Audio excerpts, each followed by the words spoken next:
This is Helena Shao. I'm with this Columbia Global Center, Beijing. Just for those of you who haven't heard us before, we are one of 11 regional hub and so-called global gateway of Columbia University around the world. So this center was actually established in 2009 and registered as a legal entity in mainland China, but our operation actually span all over East Asia. And our main operation scope, I would call it, in 4 areas: to elevate global education, to pioneer transformative research with global outreach, to convene novel conversation that foster the cross-cultural appreciation and understanding, as well as driving innovative solutions for urgent global challenges. One of the projects we are currently taking is in partnership with Richard Rockefeller Brothers Fund to empower 24 social entrepreneurs from China to lead the climate action in the country. And Climate School is one of our primary school partner to host this cohort on campus this fall. And many others events.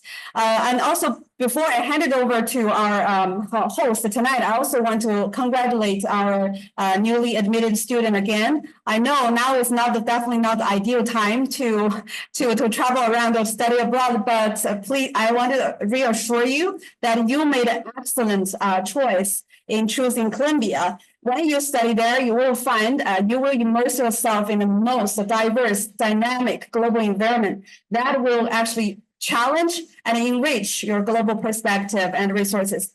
And moreover, one of the most advantages Columbia can offer you is this vast network of global academic, intellectual, and professional resources, like one of the global center here in Beijing and many others. So no matter what's your ambition, what's your professional growth, whenever we can support you or where the ambition takes you, we would love to offer our help and assistance either on campus when you're studying or after you graduate, become alumni. So I look forward to, have many more meaningful conversation and engagement with you moving forward. So welcome you again. And now I will pass it to Alfred to start the program. Thank you so much, Helena. Thank you again. We always look forward to these events in the summer. So again, thank you so much to the Global Center in Beijing for hosting us. I just want to briefly run you through what today is going to be looking like. And we, again, congratulations to all the admitted students in the audience, and for those of you joining us via Zoom, I know for all over the world, interestingly. So. One thing we will begin with is an introduction by Dean Alexis Abramson and Professor Mingfang Ting. Alfred, would you mind to speak closer to your microphone? Yes. Yes, yeah, forgive me. Thanks. Yes, absolutely. So we will begin today with an introduction by Dean Alexis Abramson and Professor Mingfang Ting. Followed by the introduction will be a faculty panel with Professor Lisa Dale, Professor Lisa Sachs, and Professor Radley Horton. And then finally, we will conclude with a current student panel of current student panelists enrolled in Columbia Climate School. For those of you in the audience that are in person in Beijing, you guys are especially treated to a nice networking reception. And I saw the menu. It looks like a nice, some nice food is going to be set out, which is great. And Professor Mingfang Ting and alumni will be able to introduce themselves in person for those of you that are joining live in Beijing. So without further ado, I'd love to go ahead now and introduce Dean Alexis Abramson. Dean Abramson is, of course, Dean of Columbia Climate School and Professor of Climate. She is a climate thought leader and an expert in sustainable energy technology with extensive experience in academic administration. Professor Abramson's research has focused broadly on thermal transport, from designing nanostructured materials to addressing building energy efficiency. Before coming to her role at Columbia in January 2025, Professor Abramson served as the Dean of the Thayer School of Engineering at Dartmouth. Prior to her tenure at Dartmouth, Dean Abramson was the Milton and Tamar Maltz Professor of Energy Innovation at Case Western Reserve University and has served as the director of the university's Great Lakes Energy Institute, where she focused on creating sustainable energy technology solutions. Dean Abramson also co-founded Edifice Analytics, a startup that conducts virtual energy audits and manages building efficiency optimizations. During the Obama administration, Dean Abramson held the role of chief scientist and manager of the Emerging Technologies Division at the U.S. Department of Energy's Building Technologies Office. She has previously served as a technical advisor to Breakthrough Energy Ventures, established by Bill Gates to invest in startup companies with significant potential to mitigate climate change. Professor Abramson's research has included novel techniques for thermal characterizations of nanostructures, the design and synthesis of unique nanomaterials for use in alternative energy applications, and strategies to accelerate technology commercialization at universities and research institutes. Directly after Dean Abramson's introduction, we will then, of course, see live in person in Beijing, Professor Mingfang Ting. Professor Mingfang Ting is a professor of climate here at the Climate School and co-senior director of education and co-director of the newly launched MS in Climate program. Since 2004, she has been teaching climate science in both undergraduate and graduate programs here at Columbia University. As a climate scientist, Dr. Ting's research covers a wide array of topics related to climate variability and change. These include the study of weather and climate extremes in a warming world, Asian monsoon systems, Arctic sea ice variability and change, decadal and multi-decadal climate modes, hydroclimate variability, and the impacts of climate change on agriculture and human health. She's the recipient of the prestigious NSF Career Award, an elected fellow of both the American Geophysical Union and the American Meteorological Society, and has received the AMS Distinguished Scientific Technological Accomplishment Award in Climate Variability and Change. In 2021, she was named one of the world's top climate scientists by Reuters, recognized for the quality and impact of her scholarly publications in climate change and science. Please welcome Dean Abramson and Professor Mingfang Ting. Thank you so much. And I'll hand it over now to Dean Abramson. Great. Thank you so much, Alfred, for that nice introduction.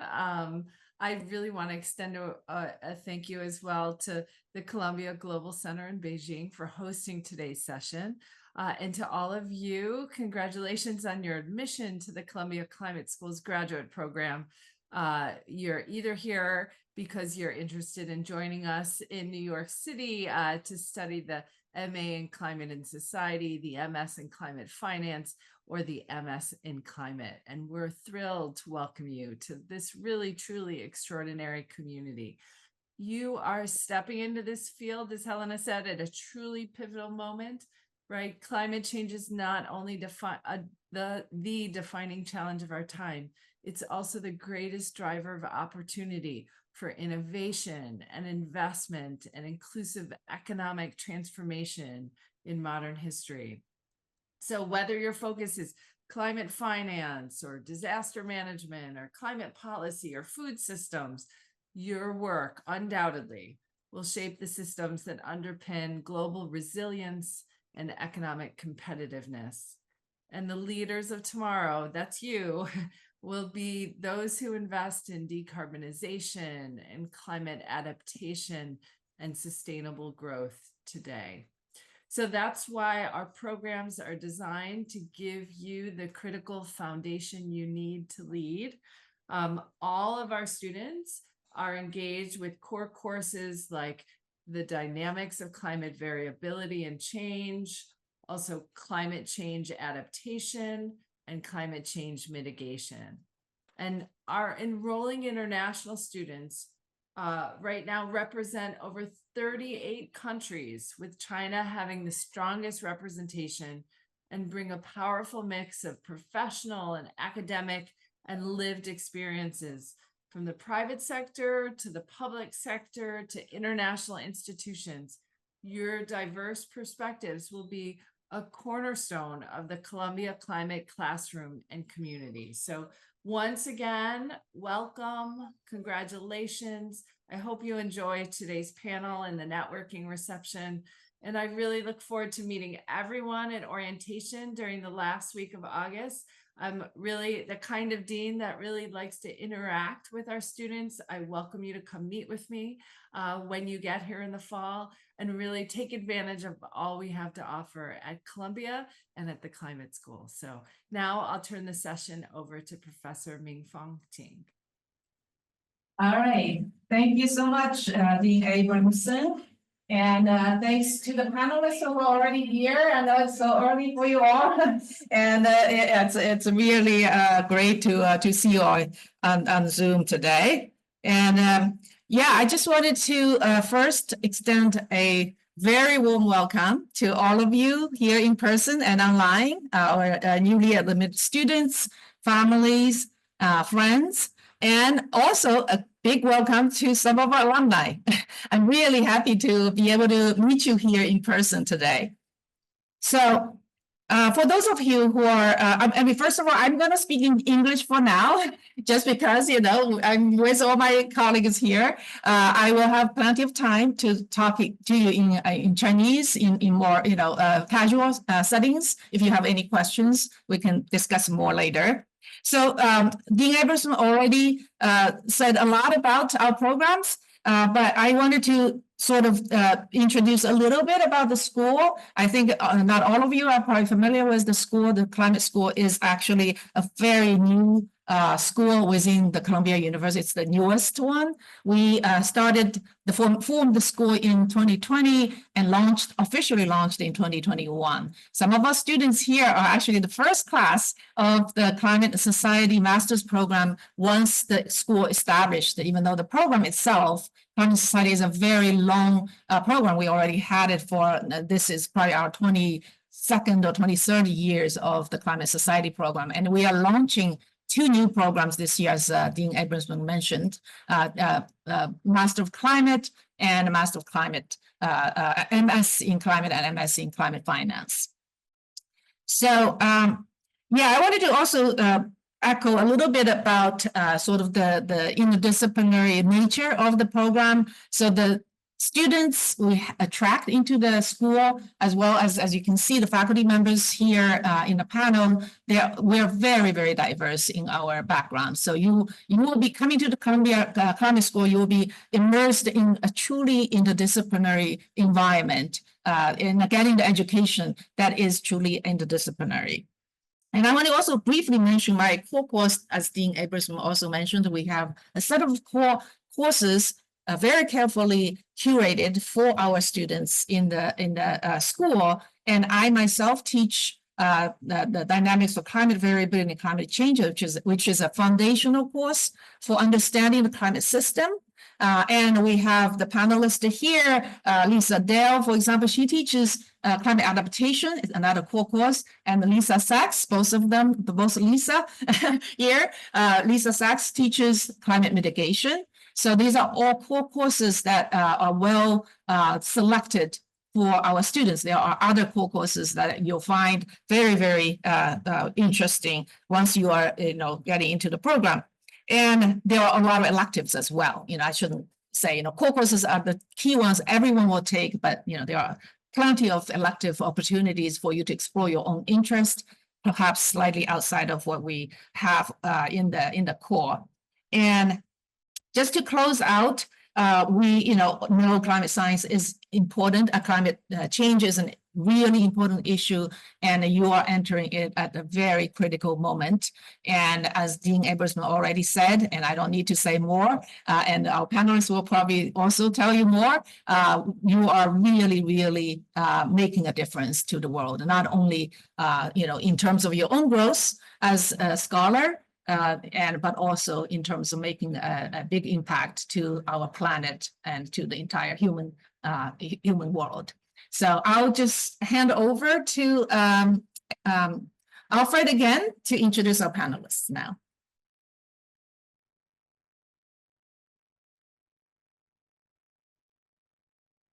My apologies. Thank you so much, Professor Ting. I will now go ahead and, oh, forgive me. Thank you so, thank you so much for Professor Ting. I will now go ahead and introduce our faculty panel. We will go ahead and begin with Radley Horton. Professor Radley Horton is a professor here of climate at Columbia Climate School, of course, and is the director of our Climate Systems and Analytics Advanced Certificate, which some of you joining us today are admitted to the MS in Climate program. So if you have Advanced Certificate in Climate Systems Analytics on your mind, Professor Horton is the faculty member to seek out. His research focuses on climate extremes, tail risks, climate impacts, and adaptation. Professor Horton was a convening lead author for the third National Climate Assessment. He currently is the principal investigator for the NOAA Climate Adaptation Partnerships Funded Consortium for Climate Risk in the Urban Northeast. He's also a Columbia University lead for the NSF-funded Megalopolitan Coastal Transformation Hub and the Department of Interior-funded Northeast Climate Adaptation Science Center. Professor Horton has served on numerous national and international task force and committees, including the Climate Scenario Task Force in support of 2018 National Climate Assessment, and he often appears on national and international television, radio, and in print. Next up is Lisa Sachs, who is Associate Professor for Professional Practice in Climate and the director of our, we are thrilled, newly launched MS in Climate Finance program. Many of you, I know, are admitted to the MS in Climate Finance program. Professor Sachs is also director of the Columbia Center on Sustainable Investment, a joint center for Columbia Climate School and Columbia Law School. At CCSI, she establishes and oversees its interdisciplinary research and advisory work on the alignment of investment law, practice, and policy with sustainable development goals. She is a globally recognized expert in the ways that laws, policies, and businesses practices shape global investment flows and affect sustainable development. She works with global stakeholders across sectors to understand the interrelations of investment flows and sustainable development and to influence investment policies and practices to promote the SDGs and the Paris Agreement. And finally, last but certainly not least, is Lisa Dale, who is a lecturer in the discipline of climate and the director of our MA Climate and Society program here at Columbia Climate School, where her courses include sustainable development in Rwanda, challenges of sustainable development, climate change adaptation, which is of course one of our core courses, as Professor Mingfang Ting highlighted, and qualitative research methods. Trained as a political scientist, her research on environmental policy focuses on climate change adaptation in two distinct settings: rural agricultural communities in sub-Saharan Africa and wildlife risk zones across the American West. Having attended and presented at several COPs, Dr. Dale focuses on the global institutional frameworks for climate change in her teaching. She has a background in both academia and politics, including 5 years as a policy advisor with the Department of Natural Resources for the state of Colorado. Please welcome our faculty to the session. And now I'm going to go ahead and jump into some questions. So the first question, and we'll go ahead and begin with Radley, is Radley, what makes the climate school unique?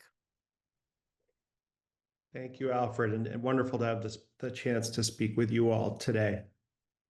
I think what makes the climate school unique is this transdisciplinarity is the first thing. We have more climate scientists, for example, than any other institution in the US.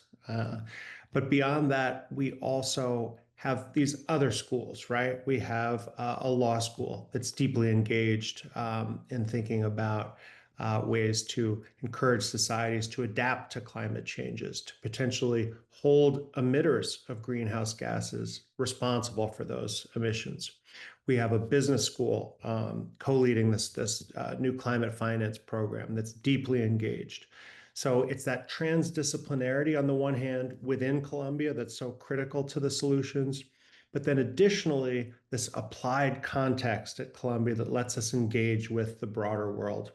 Having the opportunity to be in New York City with the United Nations, to be at a center of global business, and literally just to be working day to day with city officials, state officials that are really at the vanguard in the United States and have been for 20 years or more, thinking about this intersection between the need to reduce greenhouse gas emissions, to adapt and prepare and respond for extreme events like Hurricane Sandy, which we experienced, but also to be thinking simultaneously about the role of equity and justice in our vulnerable communities across this complex jurisdiction. So I would say it's that transdisciplinarity grounded so strongly in leading climate science and this broad space of decision makers, practitioners, where we can co-produce and develop this learning in an applied way at local to global scales across New York are two really defining features of our climate school.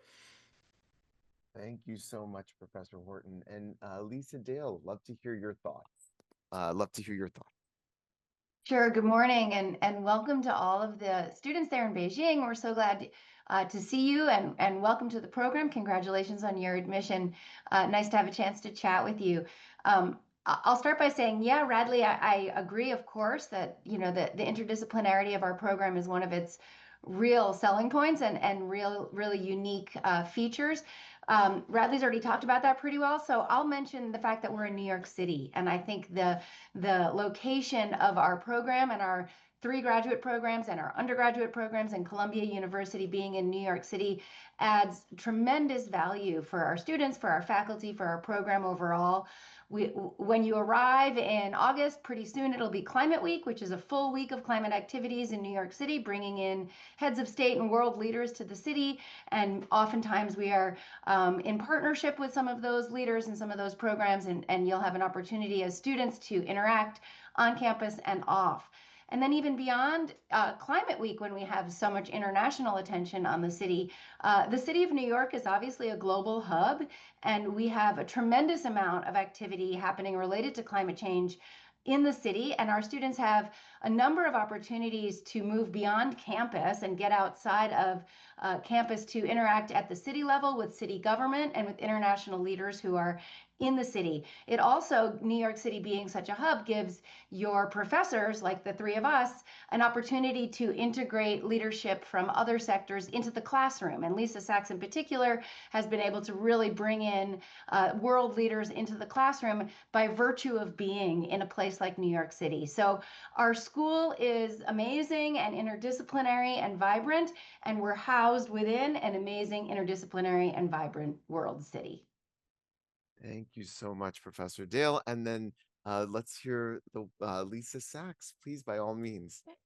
Thanks so much. Such a pleasure to be with you remotely, although it would be even more fun to be with you in person. I love every opportunity to come to China. We'll be coming this summer and would welcome the opportunity to meet with those of you who I'm able to meet with, and even more excited to welcome you to our classroom in the fall. I also just want to say that I think that the global connections that we foster through students coming to us and bringing students to China and to other critical parts of the world, well, all parts of the world that are critical, is decisive for our collective education and problem solving, learning from one another, and really exchanging our different perspectives from around the world. And it's one of the reasons I value so much coming to China and to Asia, because really learning from and exchanging on our different approaches and what we can learn together is incredibly important for all of us. I think Radley and Lisa said it all. I just cannot underscore how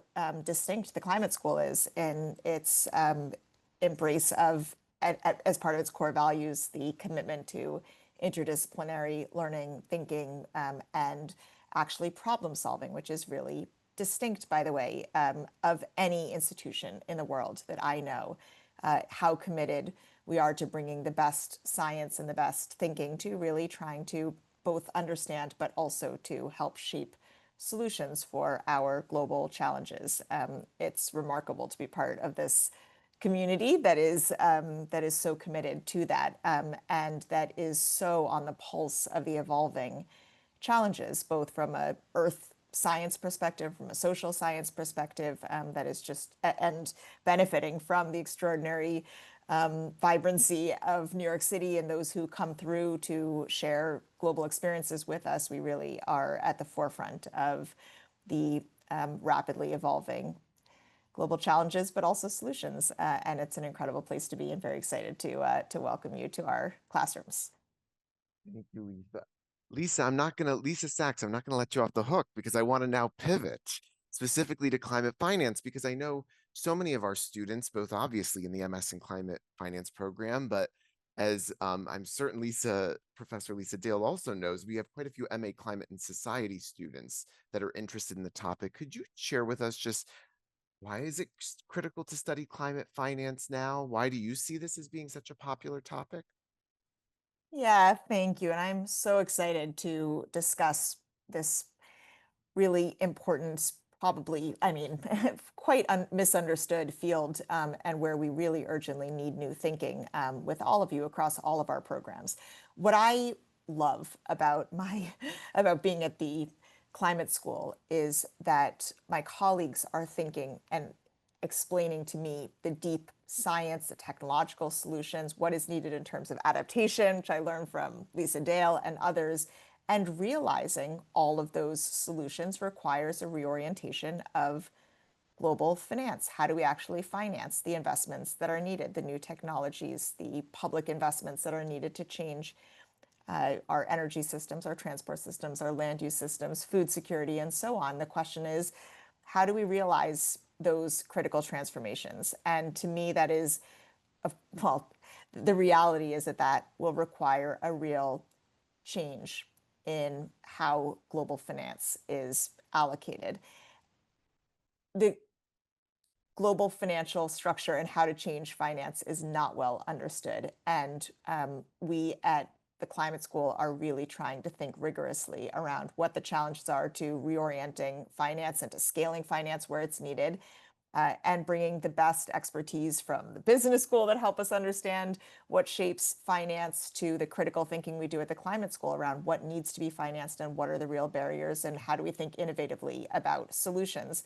So to my mind, actually, how do we finance these transitions is such a core part of, I would say, the technology, policy, finance trifecta of how we solve our challenges. And really, we are leading thinkers in how to realize that, and working very much hand in hand with institutions, multilaterals, and other initiatives around the world that are grappling with these challenges and are in a position to help affect the changes. So that's what we'll bring in the MS in climate finance, especially. You get deep expertise in the financial sector and a lot of electives and thinking about innovative approaches to scaling finance. But in all of the programs at the climate school, I can assure you, I won't let any student escape without understanding what shapes finance, what challenges are, and more importantly, what the solutions are and how we can really reorient finance, which is eminently doable if we understand both the challenges and the solutions.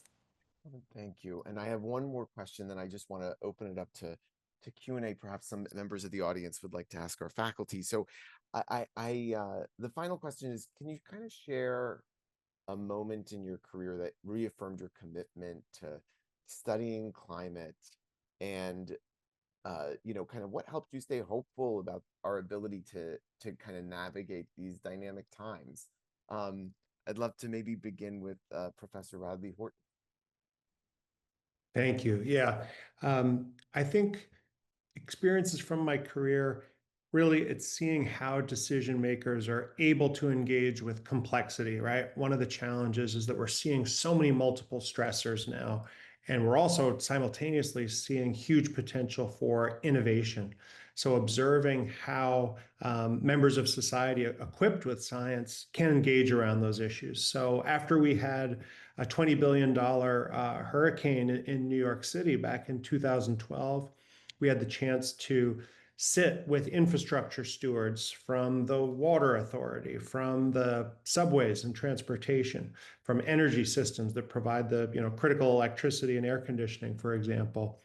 And we met with them on a weekly basis, learning what their vulnerabilities are to storms, what are their decision pathways and access to financing to enable them to engage in decision cycles and spend money at the right way at the right times to improve their resilience and improve the broader mission. And to see how deeply they engaged with the science. Just to give one really quick example, all these agencies working together had to decide on what level of sea level rise to prepare for, right? Which is largely a science question. How much will sea level rise? But there's always some uncertainty. So it ended up being this policy decision that they had to agree on. And to observe that consensus building process was really exciting, including the ways that we saw people asking these critical questions like, okay, we're going to plan for the most likely sea level rise scenario, but someone may be saying, I run New York City's airports. We may plan for the most likely scenario, but I also need you telling us about the science of worst case scenarios. So when we're doing our long-term planning, thinking about how long the runways may be in the future, we're also thinking about low probability, but high consequence scenarios if they were to happen. So this complex approach to thinking about risk and optimizing solutions across a whole city and decision-making context. At the end of the day, it's the decision makers who lead those processes, and to have the chance as an academic to engage and see how that leadership comes up, including from your generation, so prepared to engage complexity in deeper, more interdisciplinary ways than my generation is able, is the thing that gives me hope that as we think about solutions, we'll be able to move even more quickly than the science is sending warnings to us about our future. Thank you so much, Radley. And Professor Lisa Dale, kind of what makes you feel hopeful and energized? Thanks. It's a great question. I really liked hearing answers from my colleagues.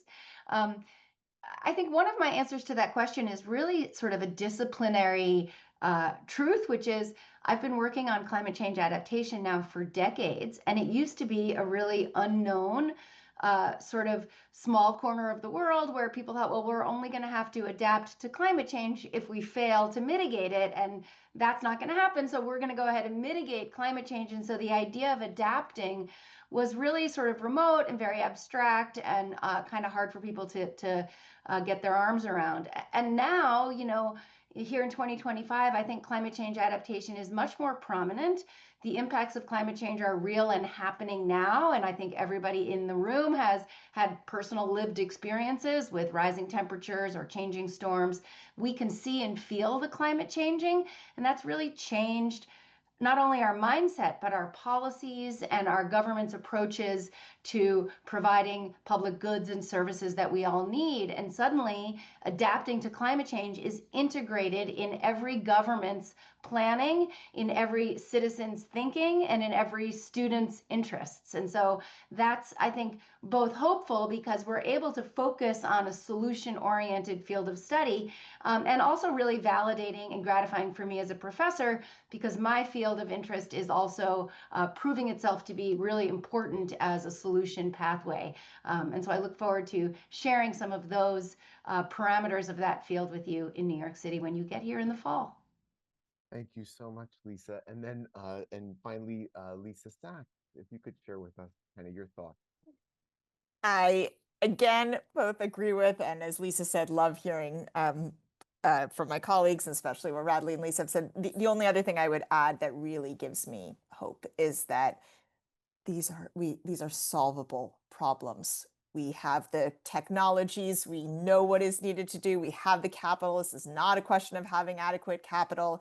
I think the real challenges are siloed thinking, not understanding how systems change, what tools we can use, and being able to bring different actors together to solve the problems. So I see that, by the way, all over the world when we come with systems thinking and people say, oh, we hadn't seen that from the way that we approach it. So and that the world, really, there are so many great people and organizations that are committed to problem solving. So I really believe that this is doable, and the more of you and of our community that we empower with the knowledge on how to solve these problems, the more success we'll have. So that's what really gives me hope.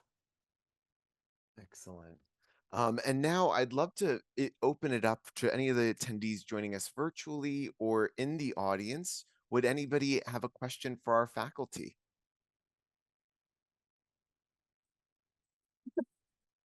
Thanks. 可以问候的教授。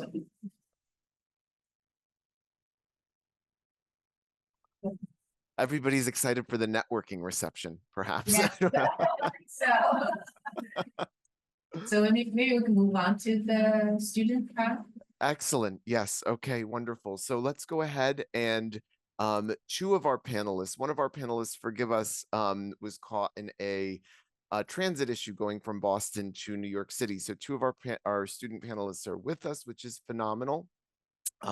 And if I could have, thank you so much, Siddharth Gondala on camera, and then Angel Huang is joining us as well. Thank you both for attending the session, and especially so early. They are in New York City. I just want to clarify that. But let's go ahead and kick off now. What I would love to do is, if we could begin with just hearing a little bit more, Angel and Siddharth, about yourselves. So a little bit of an introduction about your education backgrounds, where you studied, and kind of what you studied prior to joining Columbia Climate School. If we could begin with Angel.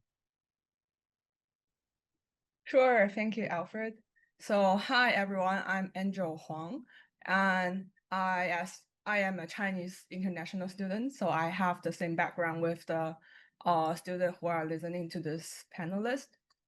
And I had an undergraduate in UK, in London, in University College London for geography.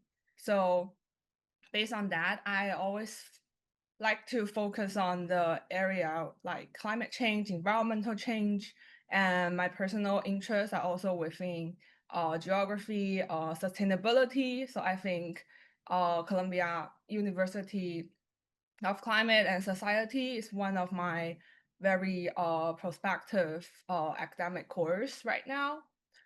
And yeah, maybe I will share more for the later on questions. Excellent, excellent. And then Siddharth Gondala. Siddharth, thank you so much for joining. Could you share with us a little bit more?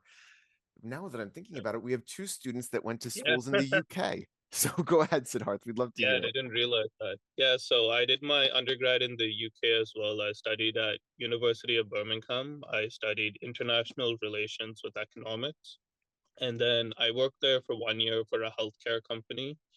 And kind of while I was doing my undergrad as well, I always was interested in climate change and sustainability, but I saw it more as like through like an economic lens, seeing it more as like, okay, how can we help countries develop, but then also make sure they're like working within their means, not over consuming too much, not polluting too much. And then yeah, when I saw that uh, Columbia had like the only climate school in the US, I was like, okay, my gotta choose it and do this degree. Yeah. Excellent. Thank you. In terms of kind of learning a little bit more about what you guys have been focusing on, because what's very interesting about the MA Climate and Society is there is a great deal of flexibility as it relates to your elective journeys. And I think what we've heard from all of our faculty and Dean Abramson and of course Professor Mingfang Ting is there's no one Columbia Climate School student. You might be sitting in the classroom and you have a deep interest in climate policy, and the student sitting next to you might have a deep interest in disaster management or climate finance. And so I'd love to hear a little bit more about kind of how you approached the program this year and what courses you decided to take to complement your core courses. If we could start maybe with Angel and hear a little bit more about kind of what you pursued this year. Sure. So I think climate and society definitely brings a very broad, interdisciplinary that offer for students can choose from whatever they're interested in and they want to focus. So from my personal aspect, I wish to explore more other area within the field. So I choose lots of elective from other schools in Columbia, including like CPA, engineering, and also SPS for the sustainable science topics. So that can, as much as I can, to see whatever skills, whatever topics that interest are not more not focused within climate school. So that's also one of the opportunities that students can be rich based on their personal interest and do the cross registrations for different elective course. And as we are in Master of Arts, I will say climate and society are not only focused on like the human and human geography side. They definitely brings more opportunities for you if you want to develop more scientific knowledge or like technical skills. Because as from myself, I also learn like GIS for software, like also including Python. So both are all the applications that you can choose based on your personal career developments or personal interests for elective course selections opportunities. Yeah. Excellent. Thank you, Angel. And Siddharth, I'd love to hear, I think your interests might diverge, which is such a typical climate story. I'd love to hear a little bit more kind of about how you approached your electives, and also actually if you could highlight some of the work that you've been doing in climate finance and in various competitions, I'd love to hear it. Yeah, so I would say I focused a bit more on the climate finance side and was particularly interested in like understanding like how the finance world can help create impact in climate change. And kind of like Angel, I cross-registered with a lot of other schools. I did some classes at the business school, then SIPA, School of Professional Studies, and then even the public health school. And at SIPA, there's this group called SIRI, the Sustainable Investing Research Initiative, which if you're interested in climate finance, they're a good group to check out. And as besides like the classes, there's a lot of like competitions you can do like within Colombia or just like generally across the US, which I would highly recommend doing. For example, in the fall term, I did a banking competition where we had to come up with a sustainability strategy for this bank. And then it was about, oh, how can you ensure that the bank can be sustainable, but also handle all the political tensions around it. And that was just a really fun way to also like learn more about the political side. And then actually, I don't know if she's still on the call, but like Lisa Sachs helped us out a lot with that competition and helped us come up with our report. And then we came second in the US for that. And then in the spring, there was Morgan Stanley hosts their own sustainable investing competition where you had to come up with your own green bond. And that was also another fun way to kind of apply what I was learning in class to a more tangible project. And we made the finals of that as well. And yeah, and again, like, yeah, Lisa Sachs and a bunch of other professors helped us out with that as well. So yeah, there's, I think, a lot of scope, especially because we're in Colombia, to kind of apply your learning to what you're learning in class to these other projects as well. Excellent. And maybe kind of to wrap it up, I'd love to hear Angel and Siddharth maybe a little bit more about kind of what's one piece of advice now, having you both have gone through the climate school.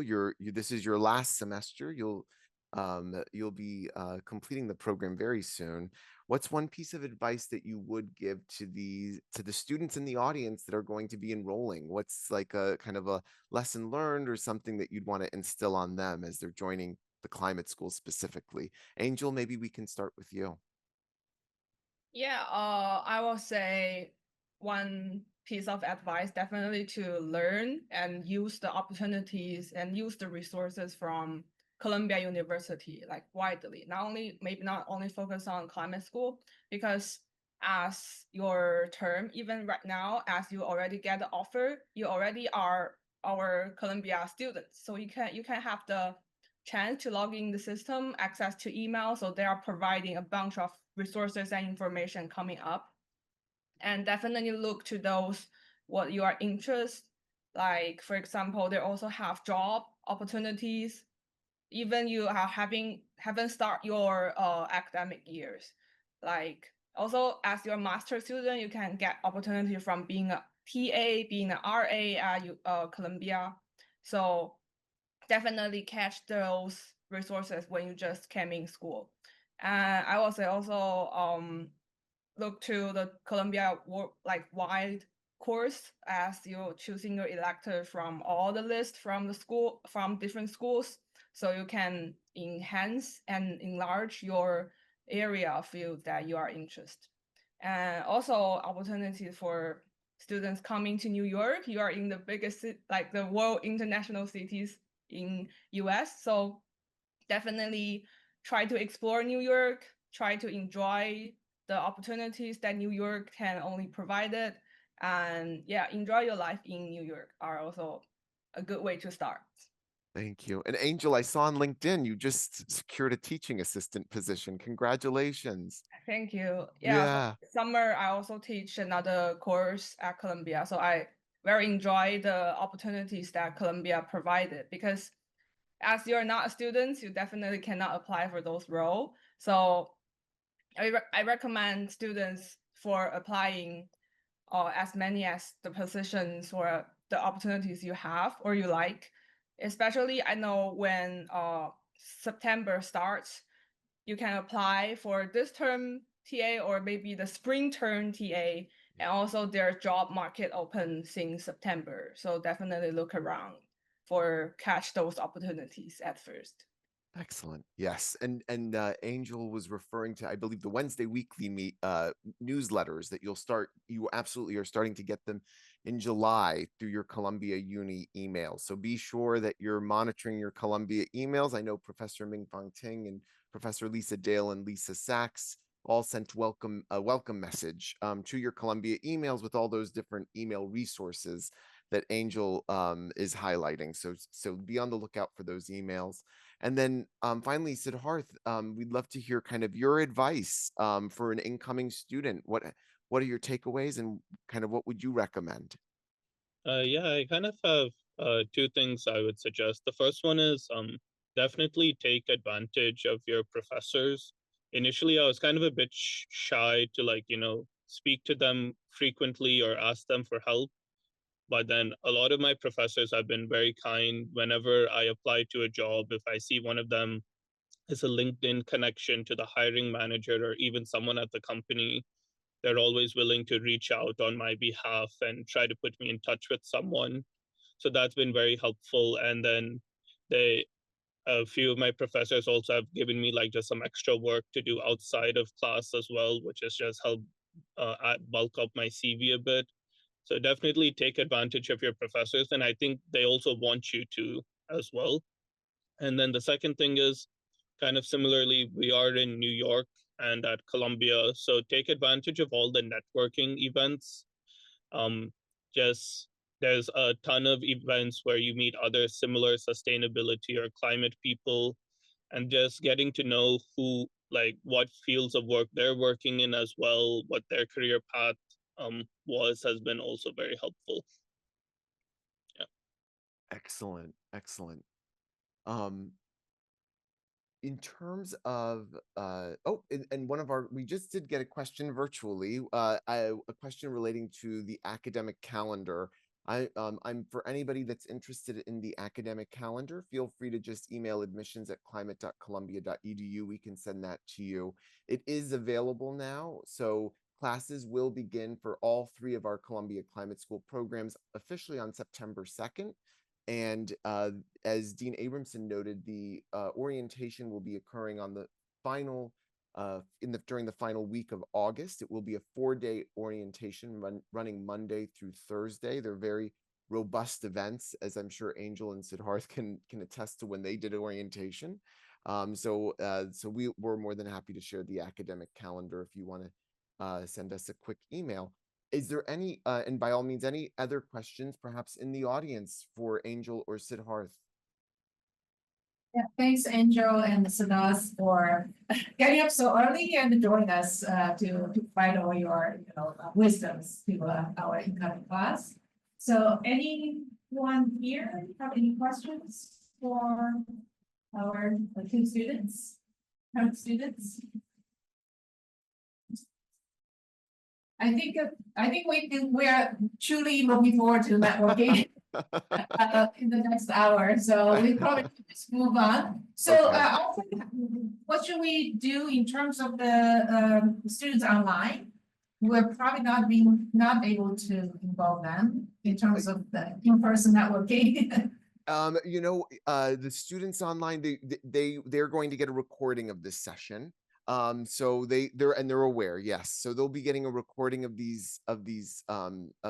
session that we just had today, and they were able to join and watch us. I did notice that. So, and then yeah, and if there's no other questions, I really encourage you to enjoy the networking reception and speak with Professor Mingfang Ting. She's quite eager to engage with you, and for the alumni in the audience too that were able to come out to the Beijing Center, which is phenomenal. And if you have any follow-up questions, I always say it's a continuation of a conversation. So here in admissions, we are here to support you throughout the process.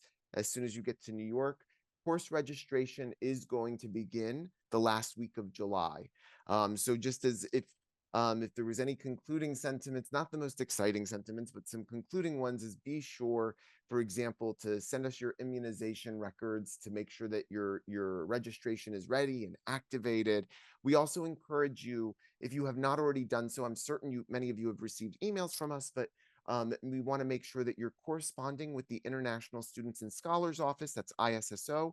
Share with us your I-20 application status, obviously. Also share with us your visa appointments. When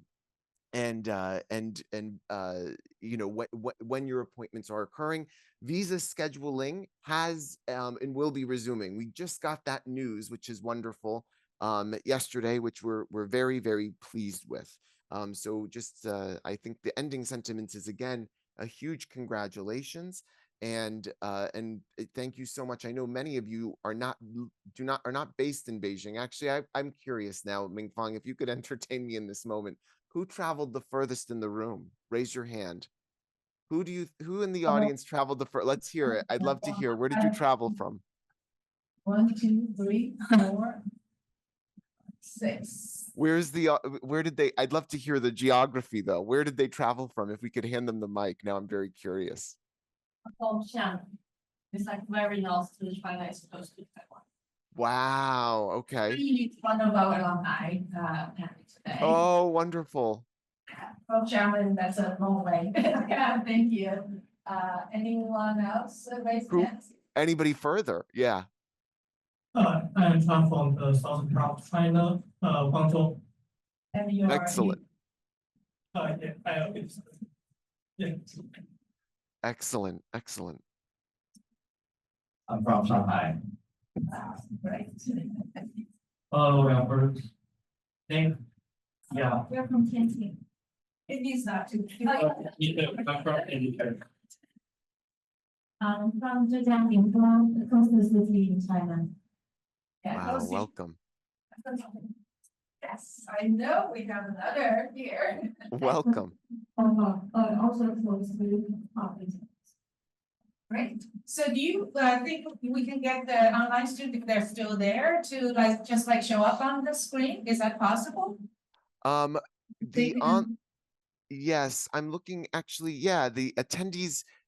I can certainly allow some to usually, forgive me, we do it in the webinar, so they can type their questions in the Q&A.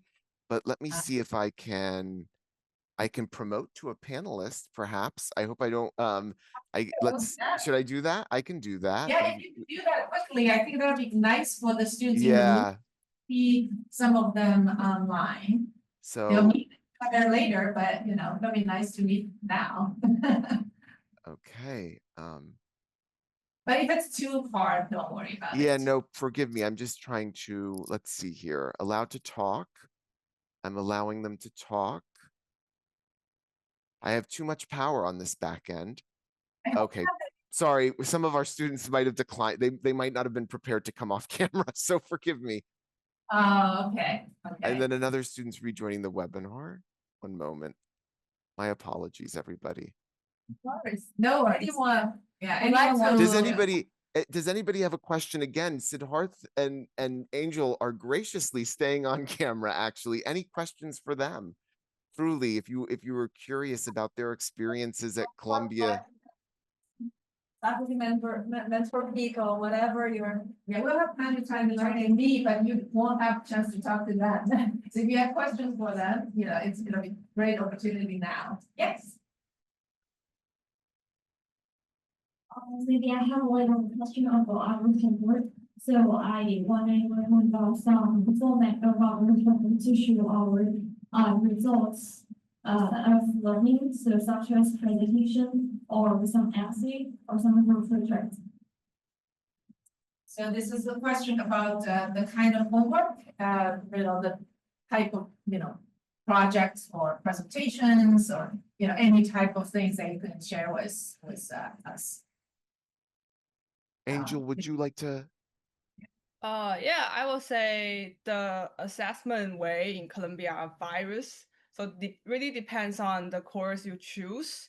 I will say typically from climate school main course, we do essay and we do exam at the final. And we also have weekly assignment, like weekly lab reports or short answer questions. So those are normally same type of forms in class. And also we do have group work, including group presentations. So definitely you can have more chance to meet other classmates for the course. So yeah, they are diverse for the format. Anything to add, Siddharth? Yeah, just kind of similarly, also before you register for a class, if you check the syllabus, it kind of tells what type of assignments they have. And I made sure that most of the electives I chose had like group projects or one big final project at the end. So that's kind of how I structured my classes, because I wanted to make sure the homework I was doing was also something I could apply or talk about when I was in an interview or something. So yeah, check the syllabus before you register. Yeah, so one big thing is that we have a lot of group activities for almost all of our courses, projects, presentations, and reports. So are you able to do that? Alfred was promoting everyone to panelists? Yeah, it didn't seem to. I'm so sorry. It did not No seem. problem, Yeah, no but problem. I did. And then Some. one of our attendees did ask another question, and it says, "Can you share employment reports for students on the website?" Yes, I want to just note that what's very interesting, one of the questions about employer reports, and I want to stress this, and Professor Mingfang Ting knows this intimately. Columbia Climate School is very serious about career development. We have been dedicating additional resources to career development. Each year I have been here, there have been additional staff members added, not only to individualized career counseling, but also alumni connections. So, which is critical when you're thinking about joining these programs. So there is on the MA Climate and Society website, bearing in mind that's the program, as Professor Mingfang Ting has highlighted, is our program with a track record, because obviously the two newest programs, that is the MS in Climate Finance and the MS in Climate, we don't have any alumni yet. We're so thrilled you'll be our inaugural cohort. But that the MA Climate and Society does have both our website indicates employment history for the last 2 years. And I just recently obtained a PDF of our most recent graduating class, which is the class of 2024. Our Director of Career Management, Mindy Levinson, puts those reports together. So anybody that's interested in reviewing that as well, by all means, please feel free to message us that, and I will go ahead and just type in the chat for anybody that's still on to feel free to look at the employment information on the website. I just want to echo what Alfred said about career management, career services in the school. I think all of you already received the email from Mindy, our Director of Career Services. So please do keep track of your emails, because there are a lot of communications already starting. And the registration, as mentioned, will be starting soon. And we'll also send out information about summer boot camp. If those of you feel like you wanted to prepare yourself a little bit before you come to the school, you can sharpen up your math skills or physics. We will be sending out some information. So a lot of communication coming your way. Pay attention. Excellent. Well, thank you once again, everybody, and a huge thank you to Angel and Siddharth. So you guys are my personal heroes for being up this early. So thank you again, and huge congratulations to those in Beijing. I hope you guys enjoy the networking reception, and congratulations. We look forward to continuing the conversation this summer. Thank you, Alfred. To you too. You were the one up at the first. I think today was already or something 4 o'clock. That's right. Well, thank you, Thanks, Professor. everyone. Yeah, thank you. Take care, Okay, Professor bye-bye. Mingfang. Take care. Bye-bye. Thank you. Bye.